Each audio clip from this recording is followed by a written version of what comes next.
할렐루야. 자, 오전에 이어서 갑니다. 마태복음 2장 7절부터 12절 말씀. 마태복음 2장 7절부터 12절의 말씀.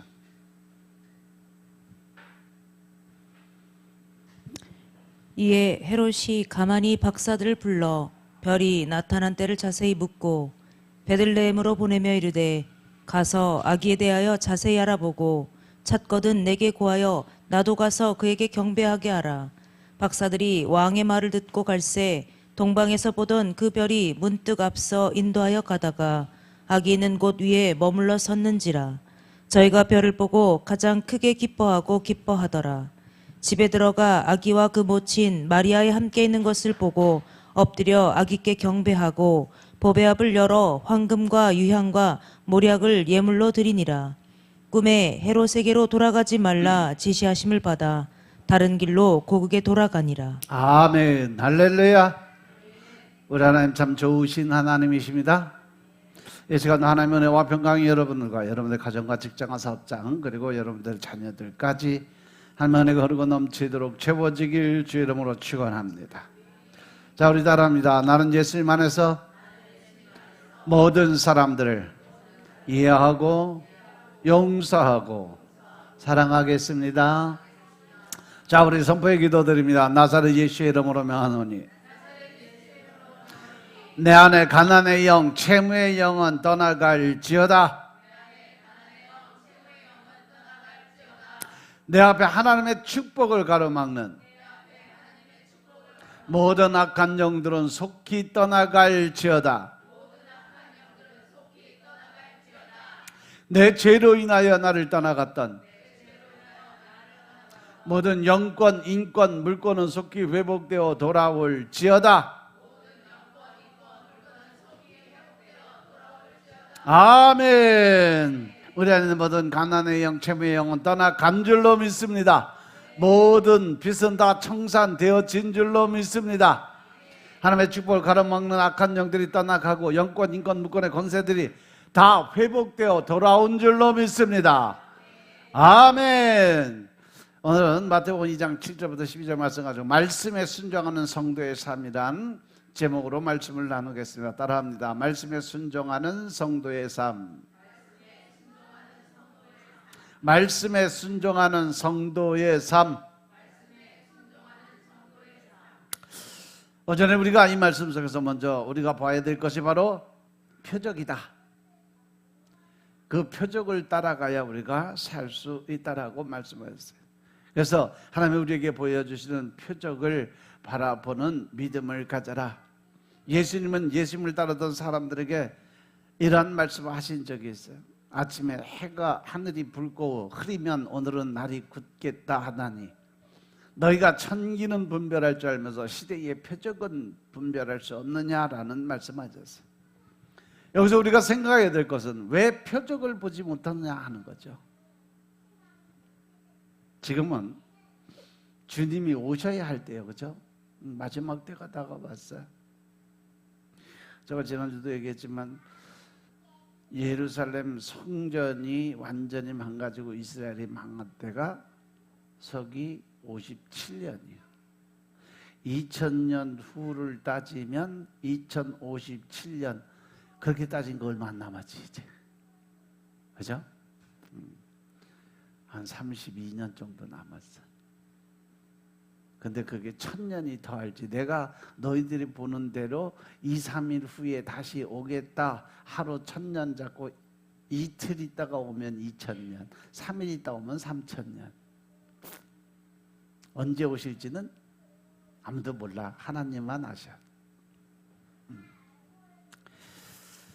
그래서 우리는 늘 깨어 있어야 되고 특히 영적인 싸움에서 절대 물러서면 안 된다. 요즘은 나라에서 상당히 이 기독교 탄압이 시작이 되면서 목사님들 하나하나 구속시키기 시작을 해요. 심각한 문제예요. 그러니까 여러분들이 제일 필요한 게 뭐예요? 여러분들의 중보기도예요. 지금 또 김장한 목사님까지. 김장한 목사님이 올해 몇 살인지 알아요? 91살이요. 그 노인네 데려다 뭐 하겠다고 자꾸 끌어가려고 그렇게 난리들을 치는지. 91살 되신 분을 그 어떻게, 아무튼 여러분들이 충고하고 기도 드릴 때요. 그래서 마지막 때를 준비할 수 있는 여러분들의 삶이 되시길 주님으로 축원드립니다. 오늘 말씀에 등장하는 동방 박사들은 유대인들이 아니에요. 하늘의 별을 바라보면서 표적을 따라가던 이 동방의 박사 셋은 그 속에서 영원히 지배하는 왕이 오실 것을 깨달았어요. 그래서 우리는 오늘날 하나님 우리에게 보여주시는 표적을 보지 못해서 주님의 오시는 것을 준비하지 못하는 거 아닐까 하는 생각을 해보았어요. 그러니까 여러분들, 표적을 보기 위해서 우리가 해야 되는 것은 뭐예요? 영적인 눈이 뜨여져야 돼요. 말씀을 많이 먹고 이 영이 그것을 소화시켜서 성장해 나아가야 영 안의 눈이 뜨여지고 영적인 귀가 열려서 하나님과 교제가 이루어질 수 있다는 사실을 명심하시고 말씀과 기도로 늘 준비되는 여러분들의 삶이 되시길 주님으로 축원드립니다.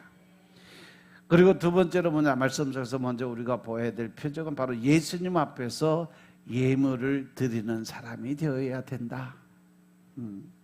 오늘 동방 박사가 예수님을 찾아오는 여정은 당시 상황으로 봤을 때 아주 대단한 여정이었어요. 그런데 저들의 그 길고 긴 여정의 목적은 오직 하나, 영원한 왕의 앞에 가서 그들이 경배를 드리는 것, 목표가 그거 하나밖에 없었어요.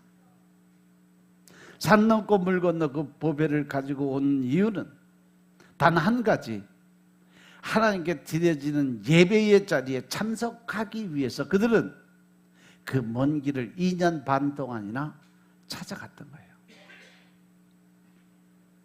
저는 이 자리에서 여러분에게 이것을 묻고 싶어. 왜 여러분들은 이 자리에 계시는 걸까? 과연 나는 지금 드리는 예배가 어떠한 모습, 어떠한 마음을 가지고 이 자리에 앉아있나를 한번 돌아보시기 바랍니다. 오전에 예를 들어 설명한 게 바로 씨 뿌린 자의 비유에 대해서 설명을 했어요. 과연 나는 어느 자리에 있을까? 가시덤불일까? 돌짝밭일까? 아니면 길가에 버려진? 아니면 준비된 자리에 있는 옥토밭의 주인공이 될 수 있을까? 한번 자신들 돌아보시고, 만약에 옥토밭이 아닌 그 외에 다른 밭이 있다면 회개하시고 이제 마음을 새롭게 해서 말씀 안에 들어가고 기도로 준비해서 하나님과 영적인 교제를 이룰 수 있는 하나님의 사람들이 되시길 주의 이름으로 축원드립니다. 아멘. 과연 예배가 뭐냐? 예배를 한마디로 정의한다면 뭐가 될까?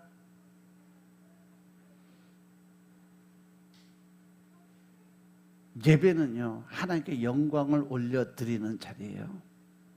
내가 이 예배를 통해서 주님 모든 영광 홀로 받아주옵소서. 지금까지 제가 살아가고 또 이 시간 하나님께 앞에 와서 앉아있고 하나님께 기도 드릴 수 있는 이 시간 하나님의 홀로 영광 받아주옵소서.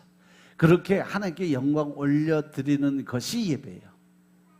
예배를 드림으로써 내가 뭐 은혜를 받고 뭐 문제 해결을 받고 받는 게 아니고 드리는 게 예배입니다. 믿으시면 아멘 합시다. 믿으시면 아멘 합시다. 물론 하나님이 이 자리에 계신다면 여러분들을 많이 위로해 주고 또 여러분들의 어떤 문제도 해결해 주시고 또 여러분들의 어떤 상처도 치유해 주시고 다 해 주실 거예요. 그렇지만 그 이전에 우리가 해야 될 일은 하나님께 올려드리는 영광, 경배, 찬양, 이것이 먼저 이루어져야 나중에 하나님의 은혜가 임할 수 있다는 사실 명심하시기 바랍니다. 그래서 그 위로는 여러분들이 하나님을 만나기 전에는 절대로 여러분에게 주어지는 은혜가 아니라는 사실 명심하시기 바랍니다. 성경의 말씀에 보면 수많은 사람들이 예수님 앞에 왔어요. 그런데 그들 모두가 다 기적을 체험한 사람들이 아니라는 거죠. 적은 수가 자신의 믿음을 고백함으로 기적을 체험을 해요. 믿음의 고백이 없는 그리스도와의 만남은 오히려 그리스도 앞으로 나아가는 자들의 그 어떤 장애물이 될 수밖에 없다는 거죠. 왜? 그 안에 뭐가 살아? 자아가 살아. 세상 지식이 살아. 또 어떤 환경 조건이 가로막아. 그리고 늘 내 안에 나와 싸우는 영적 전쟁에서 지고 나면 하나님 자리에 내가 들어가길 원하는 거죠. 그래서 하나님과의 관계가 회복이 어려워지는 거예요. 그래서 여기서 우리가 알 수 있는 것은 바로 저는 예배드림에 있어서 가장 중요한 것은 장소가 아니라고 생각해요. 아무리 교회 건물이 좋아도 그것은 주님이 분노하시는 자리가 될 수 있다는 사실이죠. 주님을 떠난 자리가 될 수도 있습니다. 그래서 오늘 말씀을 우리에게 이렇게 전하고 싶어요. 예배 드림에 있어서 어디서보다 중요한 것은 누구에게 드리느냐, 이 말씀을 돌아보시기 바랍니다. 마태복음 2장 11절의 말씀 보면 집에 들어가 아기와 그 모친 마리아의 함께 있는 것을 보고 엎드려 아기께 경배하고 보배함을 여러 황금과 유향과 몰약을 예물로 드렸다라고 기록이 되어 있어요. 동방 박사들은 바로 예수님을 만나는 그 순간 그 앞에 엎드렸어요. 그리고 주님께 경배를 올려드렸습니다. 이것이 주는 진정한 의미를 우리는 반드시 깨달아 알아야 된다. 우리는 화려한 성전을 하나님이 계시는 곳이라고 생각하는데, 그런데 우리 주님이 첫 번 경배를 받은 것은 화려한 성전이 아니라 평범한 가정집이었다는 거죠. 초대교회 교회들도 보면 거의 다 큰 성전을 지고 화려하게 시작한 것이 아니라 다 전도에서 초대교회를 이루는 역사들은 다 가정집에서부터 시작을 했어요. 그래서 나중에 성도들이 마음이 하나가 되고 합심해서 성전 하나님의 전을 짓자 해서 성전을 지은 것이 지금의 소아시아 7교회의 본질의 모습이에요. 그래서 우리 주님은 이렇게 말씀하세요. 마태복음 18장 20절 보면 두세 사람이 내 이름으로 모인 곳에는 나도 그들 중에 있느니라. 아멘. 하나님 예수님께서 강조하신 것은 바로 중보 기도의 원리예요.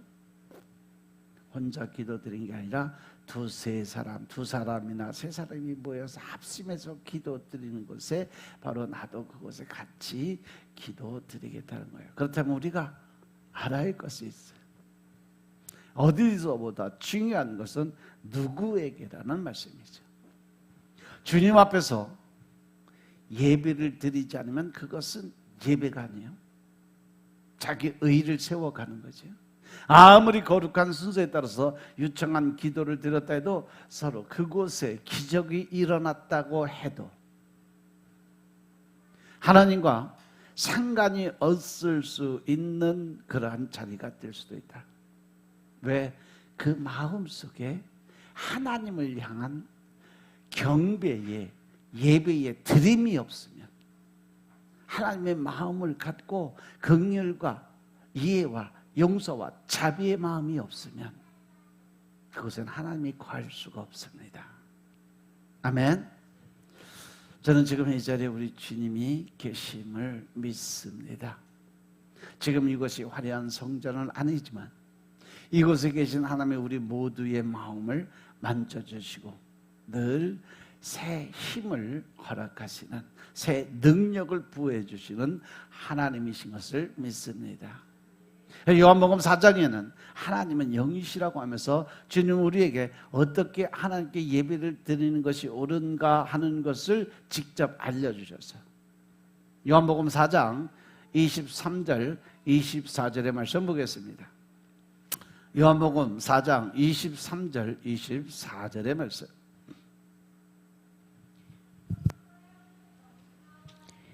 아버지께 참으로 예배하는 자들은 신령과 진정으로 예배할 때가 오나니 곧 이때라. 아버지께서는 이렇게 자기에게 예배하는 자들을 찾으시느니라. 하나님은 영이시니 예배하는 자가 신령과 진정으로 예배할지니라. 아멘. 할렐루야. 하나님께서 찾으시는 자, 그것은 바로 마음과 뜻과 정성을 다 들여서 하나님께 예배를 드리는 자들을 찾는다.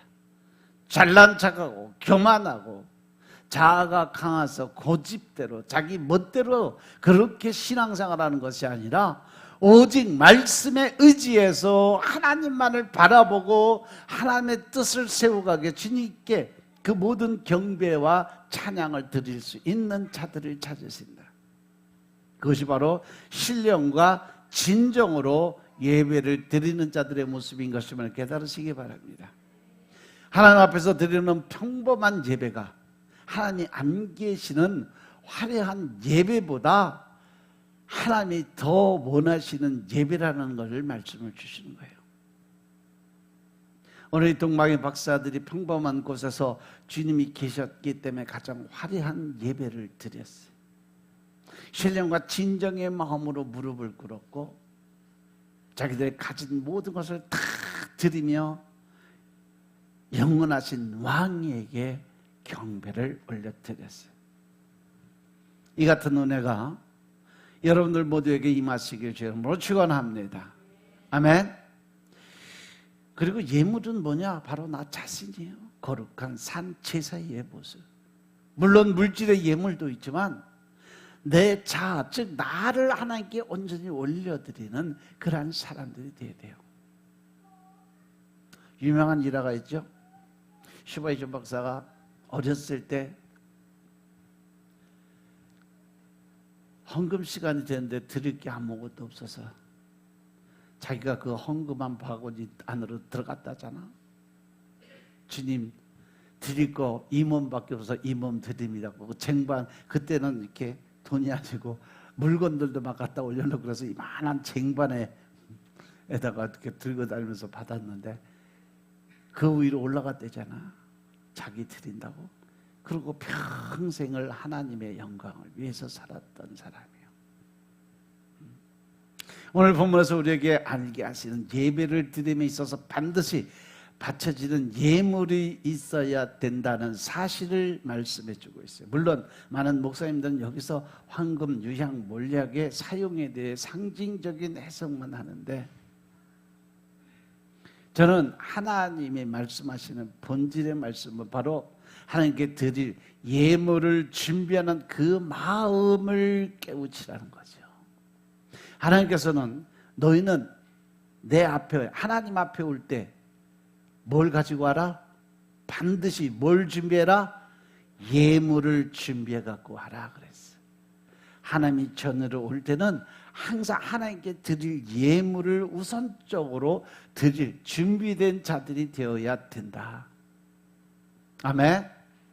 우리는 바리새인과 가난한 과부의 헌금을 통해서 하나님은 많고 적음을 가지고 말씀하시는 분이 아니라는 것을 우리는 이미 알고 있어요. 11조도 그래요.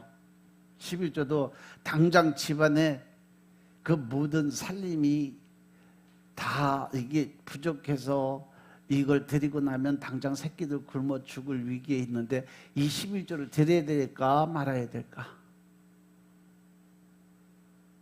아? 드려야 될까 말아야 될까? 헷갈려 죽겠어? 물론 10분의 1의 그 개념을 가지고 드리는 건 맞아요. 그런데 이걸 드림으로 인해서 새끼들이 굶고 가정에 그 빚을 지게 되는 그런 경우에는 여러분들 마음 드리면 돼요. 최대한 내가 드릴 수 있을 만큼 드리고, 그리고 나머지는 하나님께 있는 사정 그대로 구하시고. 왜? 하나님은 인간의 그 외모를 보지 않고 중심을 보신다 그러잖아요. 주님, 제가 드릴 수 있는 최대한 것 주님께 드립니다. 그러니까 이것이 11조입니다. 하나님께 올려 드리면 그것이 바로 하나님께 드려진 예물이에요. 왜? 하나님은요, 물질을 바라보는 게 아니에요. 물질 바라보고 11조 드리라고 하신 거 아니에요. 물론 그 11조는 주의 종들이 먹고 살게 하기 위해서 하나님이 정해놓은 법이에요. 11조만큼은 주의 종들을 위해서 사용을 해야 돼요. 나머지 감사나 선교 이런 각 부분에 대한 걸 교회 운영을 위해서 쓰지만 11조는 주의 종들에게 드려지는 그러한 물질이에요. 그래서 그 부분에 대한 부분도 있지만 내가 당장 힘들고 어려우면 내가 드린 100만 원 11조 드려야 되는데 가진 게 20만 원밖에 안 돼. 이거만 드리면 그래도 생활이 어떻게 빠듯하게 갈 수 있을 것 같아. 그러면 20만 원 드려요. 드리고 그걸 11조로 하나님께 올려드리고 기도 드리셔요. 하나님이 너 11조 안 드렸으니까 넌 이제 뒤졌다 이렇게 안 하셔요. 그냥 여러분들의 마음 중심을 보시는 하나님께서 그렇게 여러분들에게 모든 거 주신다는 사실 명심하시기 바랍니다. 하나님의 예물에 대한 관심은 하나님께 드리는 그 예물 속에 진정한 마음과 정성이 있느냐 없느냐. 그래서 그 부자의 금전 한 입보다 과부의 두 렙돈을 더 소중하게 받으신 하나님이 계신 줄로 믿으시기 바랍니다. 동방의 박사들이 가지고 온 것은 당시 값이 비싸고 귀한 보물이었어요. 그런 것을 가지고 다니다 보면 강도도 만날 수도 있었어요. 그럼에도 불구하고 자신들의 목숨보다 주님 앞에 드릴 것을 더 열정적으로 준비하는 그 마음을 생각해 보라는 거죠. 그래서 저는 이 시간에 분명히 말씀드릴 수 있는 것은 하나님이 원하시는 것은 크고 비싸고 많고 적은 것이 아니라 여러분들이 하나님께 드리는 그 예물의 본질. 그래서 제가 여러분들에게 늘 말씀드리잖아요. 이 11조 감사 예물을 드리면서 마음속에서 아깝다거나 이거 드리면서 손이 부들부들 떨릴 정도 되면 차라리 드리지 마라. 하나님 그거 안 받으신다. 오히려 그것이 하나님 모독하는 일이다. 여러분들 진짜 기쁜 마음으로 즐거운 마음으로 자원하는 마음으로 드리는 예물이야말로 하나님이 기뻐 받으시는 예물이 되는 줄로 믿으시기 바랍니다. 출애굽기 25장 이후에 보면 성막을 지을 때 하나님께서 모세에게 말씀을 하십니다. 모세야, 이제 성막 지어야 되겠다. 나의 전을 만들어야 되겠다. 너희들이 애굽에서 가지고 나온 그 모든 온갖 금, 은, 모, 동, 모든 이 오색, 실, 이 모든 것이 필요하니까 광고해서 백성들에게 그 모든 예물을 가지고 오라고 해라. 단 조건이 뭐예요? 그들의 신령과 진정으로 기쁜 마음으로 드리는 것만 받아라. 아깝다고 불평하고 투덜거리고 원망하고 그러한 물질은 받지 마라. 나는 그런 거 진짜 싫어한다 라고 말씀하세요. 그래서 여러분들이 자원하는 마음 가지고 기쁜 마음으로 하나님께 드려지는 예물이 올바른 예물이라는 거 명심하시기 바랍니다. 그래서 성경 분명하게 이렇게 말해요. 로마서 12장 1절의 말씀 보면 그러면 형제들아 내가 하나님의 모든 자비하심으로 너희를 권하노니 너희 몸을 하나님이 기뻐하시는 거룩한 산 제사로 드리라. 이는 너희의 드릴 영적인 예배다라고 말씀하셨어요. 하나님은 아브라함에게 이삭을 제물로 바치라고 말씀하셨지만 하나님이 원하시는 것은 이삭이 아니라 무엇을 원하셨어요? 아브라함의 마음, 아브라함의 믿음을 바라보신 거예요. 그렇게 예배에 있어서 가장 중요한 것은 장소가 아니라 그곳에 하나님이 계신가 하는 거죠. 그것에 나의 온전한 마음을 드릴 수 있는 준비가 되어 있느냐는 거죠. 내가 진짜 하나님께 이것을 드림으로 기쁨을 얻고 즐거움을 얻을 수 있는 그 마음의 준비가 되어 있느냐는 겁니다. 그리고 하나님 앞에 드려지는 예물은요, 크고 작은 거 문제가 안 돼요. 나를 드릴 수 있는 마음이 있어야 된다. 나의 전부, 즉 온전한 마음을 하나님께 드릴 수 있어야 된다는 사실 명심하시기 바랍니다. 그래서 우리가 드리는 예배가 하나님 앞에서 드리는 예배가 되어지길 주의 이름으로 축원합니다. 나의 전부를 드릴 수 있고 나의 모든 것을 드릴 수 있는데 그 안에 기쁨과 즐거움과 자원하는 마음으로 하나님께 드릴 수 있는 영적인 예배자들이 되시길 주님을 축원합니다.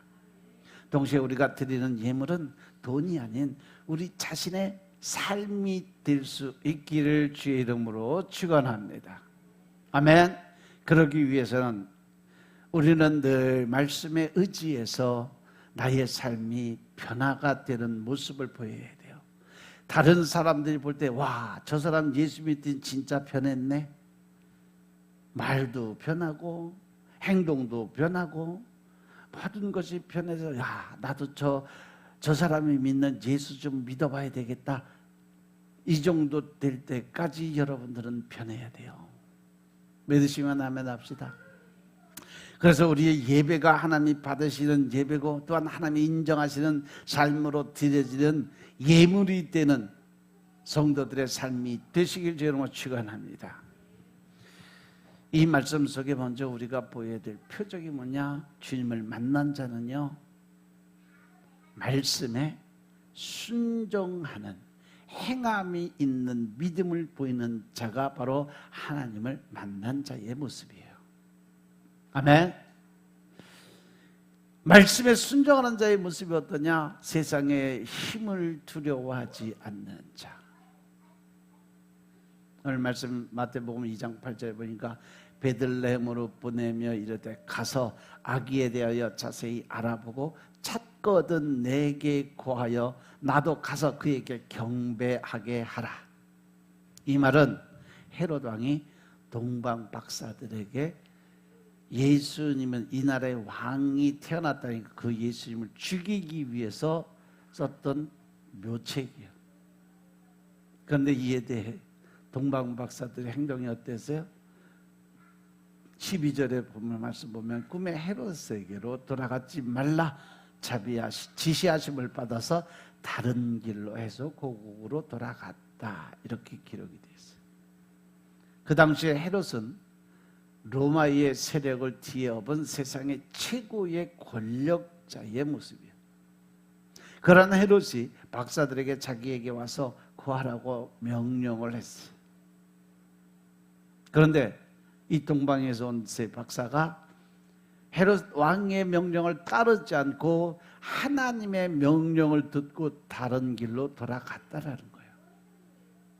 이것은 어떻게 보면 자기들의 목숨을 건 전쟁이에요. 다른 길로 가다가 헤롯 왕이 알고 그 길 추적해서 쫓아오면 당장 죽어야 되는 자리예요. 그런데 그것도 그냥 다른 길로 간 것이 아니라 헤롯을 속이면서까지 헤롯 왕의 명령을 따르지 않고 하나님의 명령을 따랐다라는 거죠.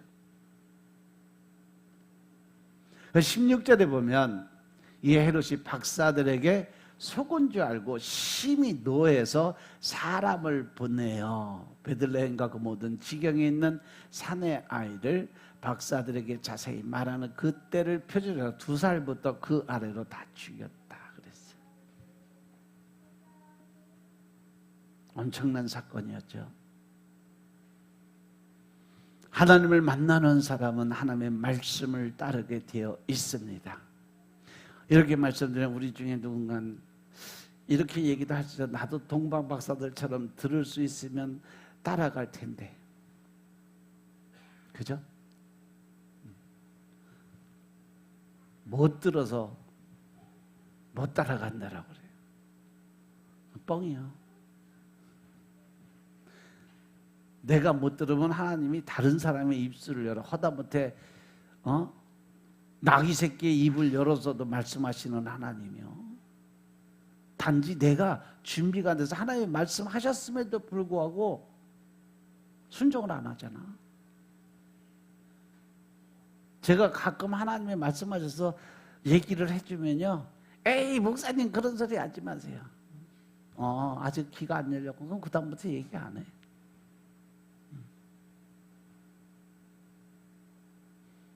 이거 이렇게 하래 저렇게 하래, 너 이렇게 했으면 좋겠어 저렇게 했으면 좋겠어. 뭐 꼭 어떤 뭐 분위기 잡고 뭐 정색을 하고 하나님의 말씀이다 그러고 이렇게 얘기하는 게 아니라 저 같은 경우는 그냥 지나가면서 툭툭 던져요. 하나님이 하라고 하신 말씀. 근데 그 말씀을 받아들고 하나님의 말씀하신 거 순종해야지 하고 지키는 사람은 복받아. 문제가 해결돼요. 근데 에이 목사님은 꼭 나한테만 이상한 거 말씀하시고 나는 안 그런데 왜 목사님은 맨날 이상한 소리 하지? 그리고 하면 그죠 그냥. 내가 이상한 놈 되고 마는 거지. 근데 그 뒤에는 반드시 하나님이 하신 말씀이 있다는 걸 명심하시기 바랍니다. 아멘. 과연 기적을 체험하면 우리는 하나님의 말씀을 100% 믿고 따를까? 내가 소리를 못 들어서 하나님의 뜻대로 내가 순종을 못한다고 하는 사람들, 과연 하나님이 직접 말씀하시면 그 얘기를 그대로 믿고 따를까? 출애굽기 16장 3절 말씀 보겠습니다. 출애굽기 16장 3절의 말씀.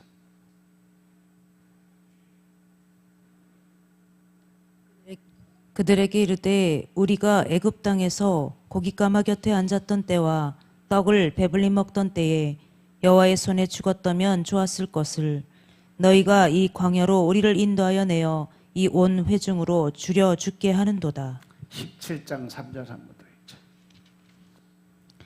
거기서 백성이 물에 가라매 그들이 모세를 대하여 원망하여 가로되 당신이 어찌하여 우리를 애굽에서 인도하여 내어서 우리와 우리 자녀와 우리 생축으로 목말라 죽게 하느냐. 아멘. 이 두 구절이 어떤 상황을 설명하는지 다 아시죠? 이스라엘 백성의 광야의 생활 속에서 먹을 것을 불평하고 마실 것을 불평하는 자리에 왜 이렇게 불평을 할까? 홍해가 갈라지는 것을 본 사람들이 왜 잠깐의 고통을 못 이기고 이렇게 불평과 원망을 쏟아낼까? 하나님의 뜻을 몰라서, 하나님의 음성을 못 들어서 이미 모세를 통해서 하나님이 다 말씀하셨고 다 알아. 그럼에도 불구하고 그들은 자기의 현실과 자기 어떤 감정을 컨트롤이 안 되니까 그것이 다 입으로 다 뱉어내는 거예요. 죄를 짓게 만드는 거예요. 즉 사단의 앞잡이가 되어버린 거죠. 근데 오늘 우리는 어떠냐는 거죠. 나는 지금 어떻게 살아가고 있을까? 우리가 지금 불평하고 있는 것이 무엇일까? 하나님이 얼마나 우리에게 기적과 이적, 표적을 보여주시면 진짜 믿고 따라갈 수 있을까? 우리는요, 하나님이 눈앞에서 다 보여줘. 귀신 쫓겨나가는 것도 보여주고 병든 자 고치는 것도 보여주고 하나님이 일하시는 그 모습을 있는 그대로 생생하게 다 보여줬어요. 그죠? 여러분들 다 봤잖아. 무병에 걸려서 무당이 되고 작도 타다가 온 사람도 하나님이 바꿔서 귀신, 그 무당 귀신 쫓아내니까 신학해서 주의 종이 되고 지금 목사 열심히 하는 사람들도 있어요. 어려서부터 소아마비병에 걸려서 온몸에 다 굳어서 움직이지도 못하던 사람이, 간질병까지 있던 사람이 간질병 고치고 팔다리가 다 펴지고 움직일 수 있게 되니까 장애영은 받겠다고 나 이제 그만한다고 나가버렸어요. 그런 것도 여러분 다 봤잖아요. 그 이후로 간질병 발작 한 번도 안 했대요. 간질병 그거 잘못하면 숨 넘어가요.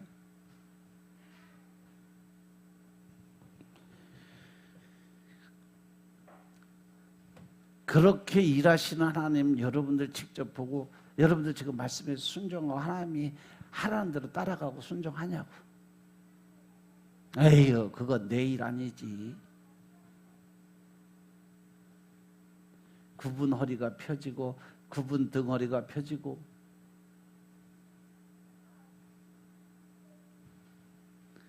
그럼에도 불구하고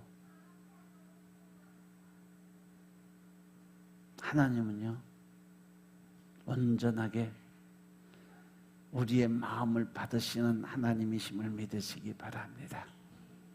과연 사람들이 하나님이 베풀어 주신 기적을 체험하고 나면 하나님을 배신하지 않을 것이라고 생각할까? 과연 여러분들은 그럴 수 있을 거라고 자신하나요?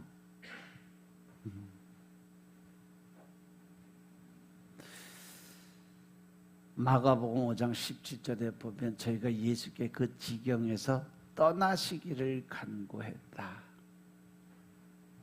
이 말씀이 언제 이루어진지 아세요? 예수님께서 거라사인의 지방에 가셨을 때 무덤에서 살고 있던 귀신 들린 사람을 고치신 적이 있어요. 이때 사람들이 예수님에게 떠나달라고 간구하는 장면. 과연 우리가 믿음 안에서 그 어려운 무서운 귀신 쫓아내준 그 사람을 고쳐줬음에도 불구하고 여기 떠나달라고 얘기하기 말이 되냐는 거죠. 여러분 주님을 여기서 떠나기를 간구하고 요구할 수 있겠냐는 거죠.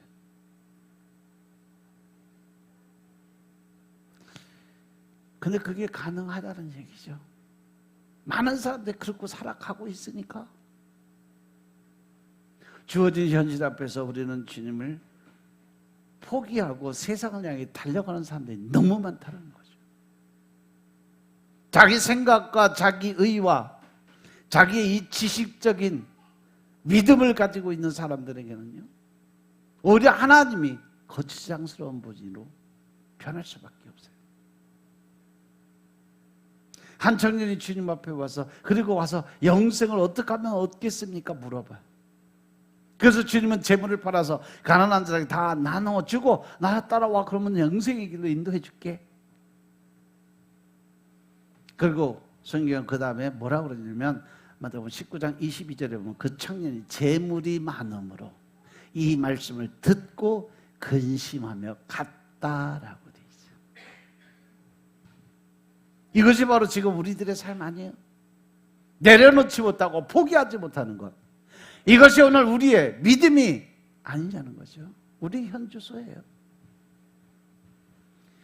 여러분의 믿음이 하나님을 진정으로 사랑하는 믿음이라면 요한복음 14장 21절의 말씀을 기억하셔야 된다는 거죠. 나의 계명을 가지고 지키는 자라야 나를 사랑하는 자니 나를 사랑하는 자는 내 아버지께 사랑을 받을 것이고 나도 그를 사랑하여 그에게 나를 나타내리라. 할렐루야. 하나님을 만나는 방법, 하나님과 친할 수 있는 방법, 그것은 뭐다? 나의 계명을 가지고 지키는 자, 하나님의 말씀의 뜻에 따라 순종하는 자들이 하나님을 만나고 예수님을 만날 수 있는 기회가 주어진다 이 말이에요. 믿으시면 아멘 합시다. 여러분들 주님 믿으십니까? 하나님 사랑하십니까? 그러면 하나님 말씀에 따르는 삶을 살고 있습니까?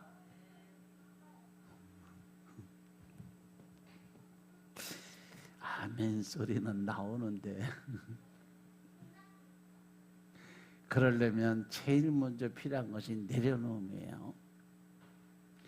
절대로 화내지 말고 절대 짜증내지 말고 절대 의심하고 불신하지 말고 절대로 자기 의를 드러내려고 생각하지 말고 자기 생각과 자기 뜻을 피력할 생각하지 말고 예수님처럼 바울처럼 우리가 그렇게 살아가야 돼요. 아멘.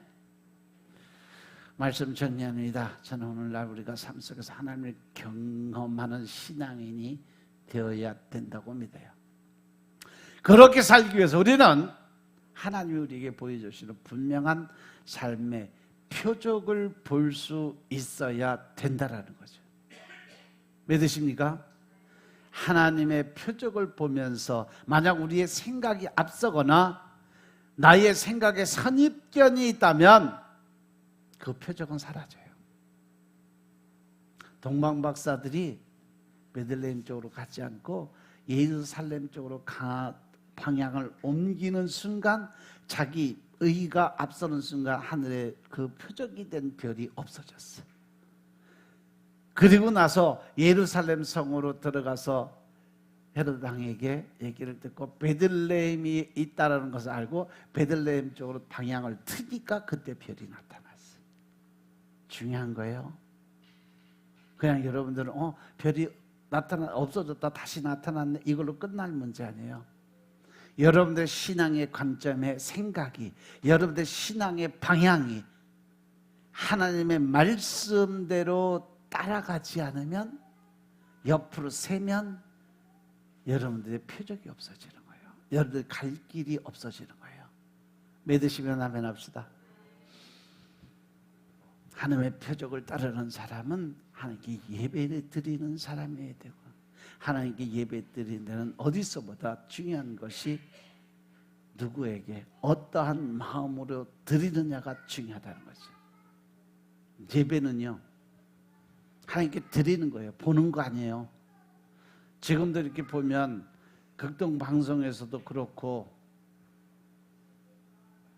또 간증하시는 데도 보면 예배를 다 보러 가는 사람들 엄청 많더라고요. 예배 드리는 사람들이 거의 없어요. 이 단어 한마디가 예배 드리는 것과 예배 보러 가는 것과 분명하게 얘기하는데, 예배 드리러 가는 사람은 영광과 존귀, 경배를 드리러 가는 사람이고, 예배 보는 사람은요 구경꾼이에요. 구경하러 가는 사람이에요. 내가 드리는 게 아니라 남들이 은혜 받는 거, 그들이 축복 받는 거, 그들이 예배 드리는 거 구경하러 가는 게 예배 보는 거예요. 그래서 가끔 제가 들으면서 참 안타까운 생각을 많이 드려요. 예배는 하나님께 드리는 것임을 믿으시기 바랍니다. 하나님이 계신 곳이라면 마국간도 가장 아름다운 예배당이 될 수 있습니다. 예배 드림에 있어서 반드시 있어야 될 것은 바로 예물이고, 그 하나님이 가장 받으시기 원하는 예물은 다름 아닌 우리의 정성과 우리의 마음, 온전한 그 마음을 원하신다는 거예요. 이렇게 하나님께 예배드리는 자는 하나님의 말씀을 따라 사는 자들이에요. 문제는 하나님의 말씀을 읽지 않기 때문에, 우리가 그 말씀을 보지 않기 때문에, 그 말씀 안으로 들어가지 않기 때문에 우리가 하나님의 뜻을 깨닫지 못하고 하나님의 뜻대로 살지 못하는 거예요. 그러니까 누구의 뜻대로 사는 거예요? 마귀 새끼 뜻대로 사는 거죠.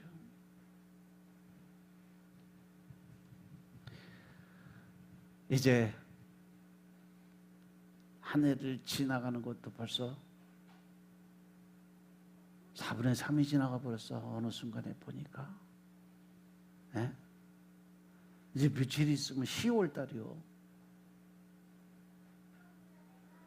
남은 시간만이라도 하나님의 주시는 표적을 따라서 하나님의 성령님의 인도함 받는 삶을 사시길 주님을 축원합니다. 어디서 예배를 드리든지 하나님께 예배 드리고 내 삶을 온전하게 드리는 삶을 사시길 주님을 축원합니다. 그리고 말씀을 읽고 또 성령님이 인도하시는 대로 기도 드리고 그 말씀에 따라 살 수 있는 여러분들의 삶이 되시길 주님을 축원합니다. 하나님을 믿는 자들은요, 성령의 세례를 받은 자들은요, 제일 먼저 변하는 게 바로 말과 행동이에요. 그것이 나타나야 내가 진짜 하나님의 사람으로 쓰임받는다는 사실 명심하시기 바랍니다. 그래서 우리 모두가 하나님께 우리 삶 속에 주신 표적을 따라 사는 성도들, 또 하나님 앞에 예배드리는 성도들, 자신을 내어드리는 성도들, 그리고 말씀을 읽으며 말씀을 따라 사는 하나님의 자녀들이 다 되시길 주의 이름으로 축원합니다. 기도드리겠습니다. 아버지 하나님 감사드립니다.